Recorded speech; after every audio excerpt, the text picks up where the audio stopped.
How does smoking actually increase the risk of sudden infant death syndrome in babies? My name's Ruth, I'm a health visitor. Let's get into it. Studies have been done on babies who have passed away, unfortunately, from sudden infant death syndrome, and I'll share those results of what have been found in a second.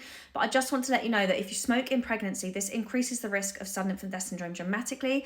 30% of cases of sudden infant death syndrome are likened to being caused or increased risk because of mum smoking throughout late pregnancy. So the first study suggested that it was actually the nicotine that was having negative impact on the development of the brain centers that are associated with breathing.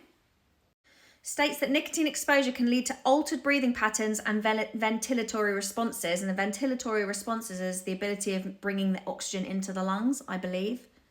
Therefore, the nicotine was compromising respiratory arousal and auto-resuscitation. So if that baby was struggling to breathe, the nicotine was almost sedating it, stopping them from taking that deep breath.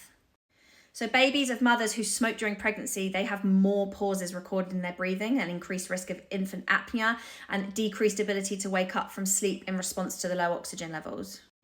Higher concentrations of the drug nicotine were found in postmortems of babies who had been exposed and unfortunately died due to sudden infant death syndrome. This was in their lungs, and they had the higher level of something called cotinine, which is a chemical in tobacco products. So babies that are exposed to cigarette smoke postnatally as well, it increases their susceptibility to viral and bacterial infections. And there's also found this coating of mucal surfaces within the lungs. It just impairs their ability to absorb oxygen as well.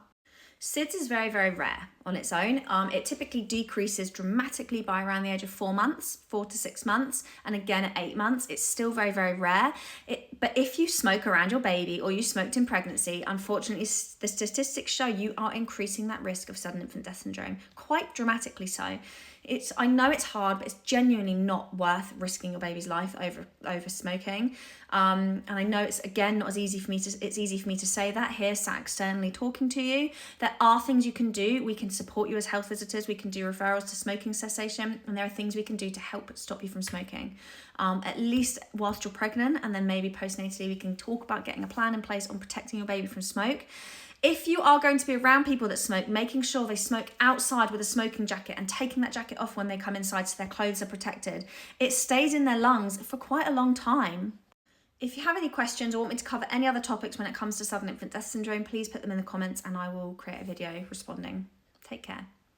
I just really quickly want to add on to the video about vaping because I know people are going to ask it in the comments. Now, there's not enough evidence or years backing us whether we can tell whether vaping increases the risk of SIDS. However, the studies that I have shared are talking about nicotine exposure as well as smoke. So if your vape has nicotine in it, then you may be, yes, increasing the risk of sudden infant death syndrome. This is up to you if you want to take that risk. There are studies suggesting that, yes, it can increase the risk. However, we just do not have enough years or evidence backing whether vaping is dramatically increasing the risk or not. This is a risk you have to choose to take yourself, knowing the limited knowledge we have around nicotine and smoking and vaping, I'm afraid.